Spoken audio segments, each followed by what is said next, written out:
Have a blessed day mga kapamilya. So ngayon guys, ay magagawa tayo at magluluto tayo ng chicken broccoli. So dito guys, sinagayat na ako ng carrot. Nakita niyo naman.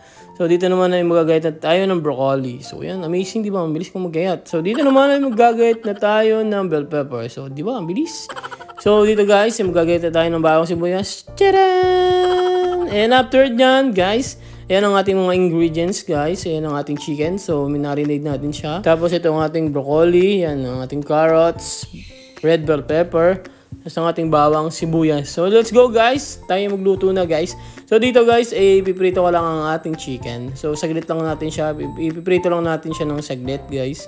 So, yan guys. After yan guys, iset aside natin siya. At magsisimula na tayong mag-gisa guys. So, ilalagay na natin dito ang ating bawang. Tapos yan guys, ang ating sibuyas. So, yan guys. Ihalo-haloy lang natin siya guys. Pagka nagisa ng ating bawang sibuyas guys, isasabay na natin.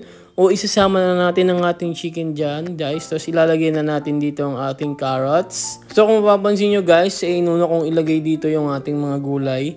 Bago yung mga condiments natin guys. So yan guys, after nyan guys, nalagay na natin dito ang ating broccoli. So yun nga guys, kasi nga yung iba guys, di ba yung inuuna nila, ilalagay muna nila yung mga condiments nila like toyo guys, bago ilagay yung mga gulay. So inuna ko dito guys, inilagay ko yung mga gulay natin bago natin lagyan ng mga condiments. So guys, yun, depende rin naman sa inyo kung ganun gusto yung luto. So yun yung aking prepare na luto dito guys. So yan.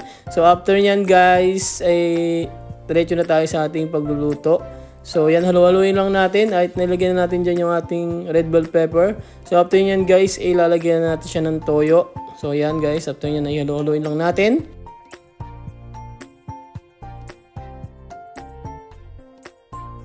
Dito naman guys, ilalagyan na natin siya ng sesame oil. Yan guys, so haluin lang ulit natin. And after yan guys, yan yung nabili namin guys nga pala. Ay honey yan guys, yan yung nabili namin sa may Amsterdam. So ngayon lang namin siya gagamitin. So tinry namin dito sa may aming chicken broccoli guys. So yan, pampatamis lang guys, pampadagdag ng tamis. So after nyan guys, pagkalagay natin guys, ilalagay na natin tong ating flour na hinalo sa tubig. So yan guys, halu-haluin lang natin siya dyan guys. So ayan lang natin manuot yung mga lasa ng ating mga ingredients. So, at pagkatapos naman yan guys, ilalagyan na natin siya ng black pepper. At ito na guys, ang resulta ng ating chicken broccoli guys. So yan ang ating chicken broccoli guys. So yan, kung nagustuhan nyo ang ating niluto guys, please like this video guys. So yun. So hanggang dito na nga lang ang ating video guys. Sana nagustuhan nyo ang ating niluto guys. So yun, God bless and ingat!